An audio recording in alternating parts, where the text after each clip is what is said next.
Jelajah emosi, belajar kenali diri. Halo anak-anak, pernahkah kamu merasa senang sekali sampai ingin melompat? Atau mungkin sedih saat kamu melakukan kesalahan dan ditinggalkan oleh teman pada saat kamu membutuhkan teman bicara? Emosi itu bagian dari kita. Di video ini, kita akan belajar bersama tentang perkembangan emosi di usia SD kelas 4 dan 5, serta bagaimana cara kita mengelolanya dengan baik. Yuk, kita mulai petualangan emosi ini.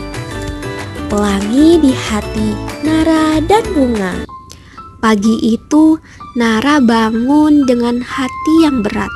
Di sekolah kemarin, Bu Guru memarahinya di depan kelas karena Nara lupa mengerjakan PR.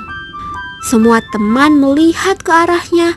Nara merasa malu dan sedih. Semua orang lihat aku dimarahin. Aku malu banget. Rasa malu itu bisa membuat hati jadi seperti mendung di pagi hari. Nara hanya bisa diam dan menangis. Ia tidak tahu harus bagaimana. Anak-anak, terkadang saat kita melakukan kesalahan, kita merasa seperti semua orang tidak suka pada kita. Padahal itu belum tentu benar, kan? Sesampainya Nara di sekolah, ia masih terus memikirkan kejadian kemarin. Nara takut dengan pandangan teman-teman ke arah dirinya. Saat sahabatnya Bunga datang mengajak main, Nara hanya menjawab dengan nada yang ketus. Hai Nara, nanti kita main ke taman yuk. Enggak dulu deh Bunga, aku lagi gak mood hari ini.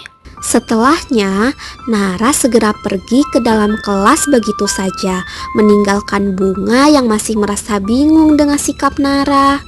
Nara, kenapa ya? Apa aku ada salah sama dia?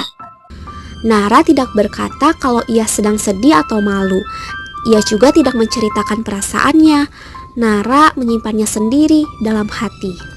Anak-anak, terkadang anak seusia Nara mulai belajar mengatur perasaan, tapi belum semua tahu bagaimana cara menceritakan emosi dengan benar.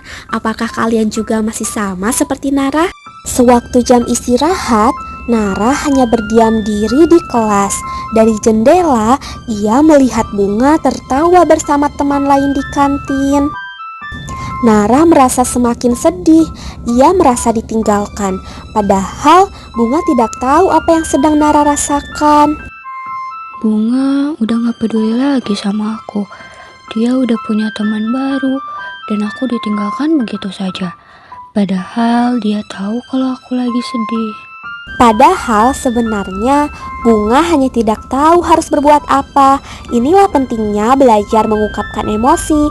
Jika kita diam, orang lain tidak bisa membaca isi hati kita.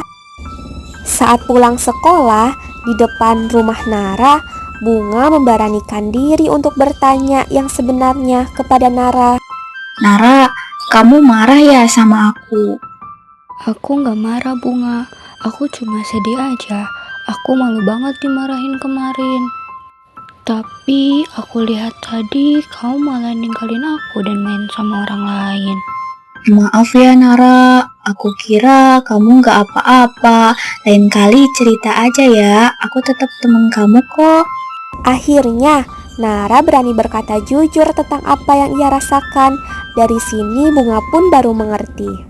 Anak-anak, terkadang kita butuh keberanian untuk jujur soal perasaan. Tapi percaya deh, begitu kita berani bicara, hati bisa jadi lebih tenang. Hari yang berat kemarin sudah dilalui Nara dengan menghadirkan perasaan yang lebih baik. Nara melangkah ke depan kelas dengan percaya diri. Ia menyerahkan PR kepada Bu Guru sambil tersenyum kecil. Bu Guru membalas dengan senyum hangat. Bagus Nara, kamu sudah mengerjakan PR-nya dengan sangat baik. Nara datang ke sekolah dengan hati yang lebih ringan. Ia sudah mengerjakan PR dan merasa siap menghadapi hari. Anak-anak, hari itu Nara tidak hanya membawa kertas PR, tapi juga keberanian baru. Keberanian untuk bangkit setelah merasa jatuh, keberanian untuk menghadapi kesedihan dan memperbaiki diri. Bel berbunyi, Murid-murid pulang. Di halaman sekolah, Nara dan Bunga berjalan berdampingan. Mereka tertawa kecil. Kita sahabat pelangi kan, Nara? Ya, kadang cerah, kadang hujan. Tapi tetap indah kalau kita saling mengerti.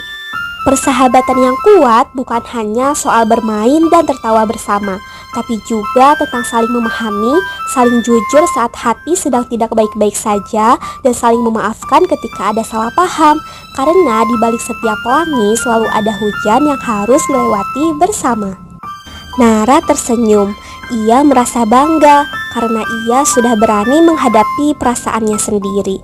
Ia belajar bahwa setiap emosi itu penting, entah itu sedih, marah, atau senang. Dan yang paling penting, kita harus mengenali, menerima, lalu mengelolanya dengan baik. Anak, apakah kalian pernah merasa seperti Nara? Malu, sedih, marah, atau merasa tidak dimengerti? Itu semua wajar dan boleh dirasakan loh. Yuk kita belajar mengenal dan menyebut nama emosi kita. Emosi sedih. Kamu merasa sedih ketika ditegur oleh guru. Emosi marah. Kamu merasa marah ketika tidak diajak bermain bersama teman. Emosi takut. Kamu merasa takut saat tampil di depan kelas. Nah, saat kita tahu apa yang kita rasakan, kita jadi lebih mudah mengatur emosi itu. Kita bisa berbicara, menenangkan diri, dan juga mendengarkan perasaan orang lain. Sama seperti kisah Nara dan Bunga tadi, ketika mereka saling jujur dan saling memahami, persahabatan mereka akan menjadi lebih kuat. Semua perasaan itu boleh dirasakan kok. Tidak apa-apa menangis kalau lagi sedih. Tidak apa-apa diam dulu kalau lagi marah. Tidak apa-apa minta bantuan kalau lagi bingung. Anak-anak, semua orang pernah merasa sedih, malu, marah, atau bingung. Itu merupakan hal yang wajar. Yang penting, kita belajar bagaimana mengenali perasaan kita dan mengungkapkannya dengan baik.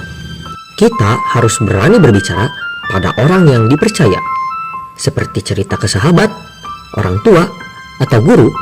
Ini bisa membuat hati kita menjadi lebih ringan. Dengan mengatur emosi secara menulis di buku harian atau diam sebentar, itu bisa membantu menenangkan emosi. Dan yang paling penting, harus peduli pada perasaan orang lain. Kalau temanmu diam saja, mungkin dia lagi sedih. Kita bisa bertanya atau mendengarkan apa yang dirasakannya. Emosi adalah bagian dari dirimu. Belajarlah mengenalinya, dan kamu akan tumbuh jadi pribadi yang kuat dan bijak. Berani jujur pada emosi adalah langkah pertama jadi versi terbaik dari dirimu sendiri.